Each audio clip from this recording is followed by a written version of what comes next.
एक 4 साल की हेल्दी बच्ची सडनली रात में बॉडी स्टिफ हो जाती है।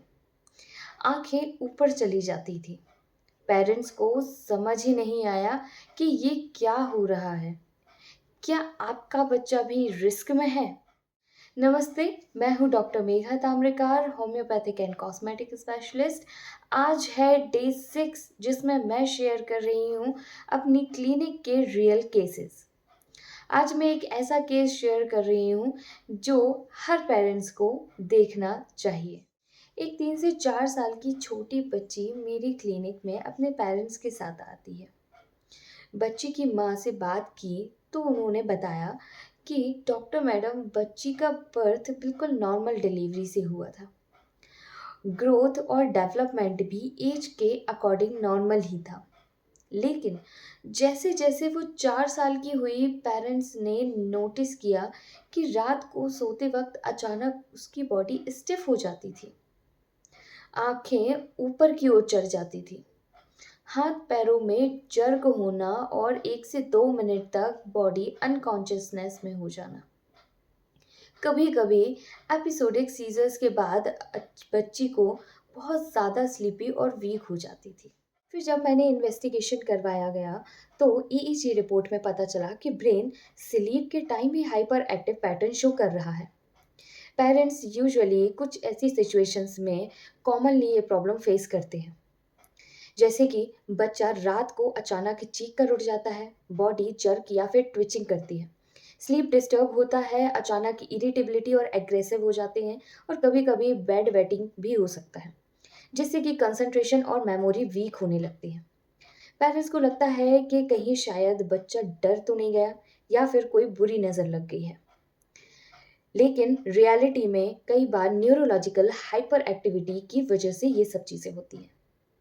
बच्चे की प्रेजेंट कंप्लेंट्स बताने से पहले मैं आपको बताना चाहूँगी कि ये फिट्स या फिर सीजर्स क्या होता है। ये एक न्यूरोलॉजिकली कंडीशन है जिसमें ब्रेन के इलेक्ट्रिकल सिग्नल्स एबनॉर्मल हो जाते हैं। कभी कभी ईईजी में भी पता चलता है कि ब्रेन स्लीप में भी ओवर एक्टिव रहता है, जिसे कुछ केसेस में चाइल्डहुड एपिलेप्सी पैटर्न से रिलेट किया जाता है। अब हम बात करेंगे कि बच्ची की क्या प्रेजेंट कंप्लेंट थी। उसकी माँ ने बताया कि night time jerk sudden start हो जाते थे, एपिसोडिक इरिटेबिलिटी आफ्टर स्लीप में थोड़ी सी रहती थी, डेवलपमेंटल भी काफ़ी स्लो था, और कभी कभी बेड पे ही वेटिंग हो जाती थी। अब जानते हैं कि इसके पीछे के कारण क्या होते हैं। इसके पीछे कुछ जेनेटिक प्री डिस्पोजिशंस होती हैं, बर्थ ट्रॉमा या फिर ऑक्सीजन का डिप्राइवेशन होना, फीवर के बाद सीजर की टेंडेंसी आ जाना, या फिर ब्रेन इलेक्ट्रिकल की इमेच्योरिटी होना।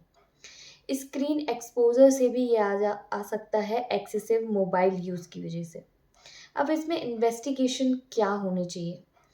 इसमें बेसिक इन्वेस्टिगेशन कराया जाता है, जैसे कि ईईजी, जिसे इलेक्ट्रोएन्सेफेलोग्राम भी कहा जाता है, एमआरआई ऑफ ब्रेन की अगर रिक्वायरमेंट है तो ही ये कराएं। इसमें विटामिन डी और बी 12 का लेवल भी चेक किया जाता है। पेरेंट्स को सावधानी क्या रखनी चाहिए?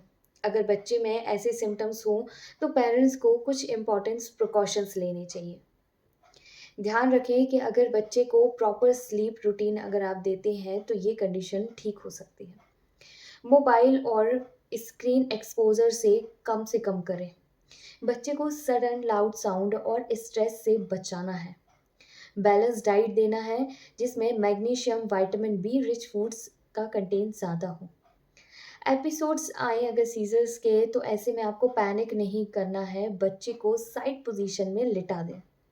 और सबसे इम्पॉर्टेंट बात, प्रॉपर न्यूरोलॉजिकल एवोल्यूशन ज़रूर करवाना चाहिए। अब बात करते हैं ट्रीटमेंट की। जैसे कि आपको पता है कि होम्योपैथी में हम सिर्फ सिम्टम बेस नहीं, बल्कि पूरी केस हिस्ट्री, मेंटल स्टेटस और न्यूरोलॉजिकल पैटर्न को एनालाइज करके मेडिसिन सिलेक्ट करते हैं। कुछ सीवियर केसेस में न्यूरोलॉजिस्ट कंसल्टेशन कंपलसरी होता है। इसमें कुछ दी जाने वाली कॉमनली इंडिकेटेड रेमेडीज़ हैं, जैसे कि आपको स्क्रीन पे शो हो रही होंगी, जैसे कि क्यूप्रामैट, सिक्यूटाविरोसा, वेलाडोना, ब्यूफोराना, ये कुछ मेडिसिन हैं, कैलकेरिया कार्ब। ध्यान रखिए कि एग्जैक्ट पोटेंसी और रिपीटेशन केस के कॉन्स्टिट्यूशन पर डिपेंड करता है। सेल्फ मेडिकेशन को अवॉइड करें। अब बच्चे की लाइफस्टाइल और मैनेजमेंट और डाइट पे खास तौर पे ध्यान रखना है, जिसमें बच्चे की प्रॉपर स्लीप रूटीन हो, कोई भी मोबाइल बेड के आसपास ना हो, अवॉइड करें जंक फूड और एक्सेस शुगर। फूड में मैग्नीशियम जैसे कि बनाना और नट्स को ऐड करें। सनलाइट एक्सपोजर होना बच्चों का बहुत ज़रूरी है, जिससे विटामिन डी मिलेगा। और पेरेंट्स को पैनिक नहीं करना चाहिए ऐसी सिचुएशन में। अर्ली मैनेजमेंट से चाइल्ड नॉर्मल लाइफ जी सकता है।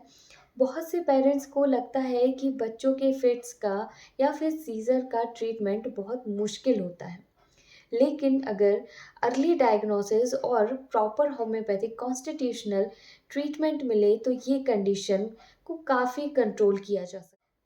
अगर आपके बच्चे में भी रात में बॉडी स्टिफ हो जाती है और आंखें ऊपर की ओर चली जाती है और सडन अनकॉन्शियसनेस आ जाए, जैसे ही ये सिम्टम्स दिखें तो इन्हें इग्नोर मत कीजिए। आप मुझसे डायरेक्टली कंसल्ट कर सकते हैं, या अपॉइंटमेंट बुक करने के लिए आप मुझे डीएम करें, या फिर स्क्रीन पे दिए गए व्हाट्सएप नंबर पे आप मुझे मैसेज कर सकते हैं। अगर आप पेरेंट्स हैं तो इस वीडियो को सेव और शेयर ज़रूर करें। ऐसे ही और रियल केसेस जानने के लिए मुझे फॉलो करें, ताकि आपको सही जानकारी मिलती रहे। मैं हूँ doctor Megha Tamrakar. Thank you.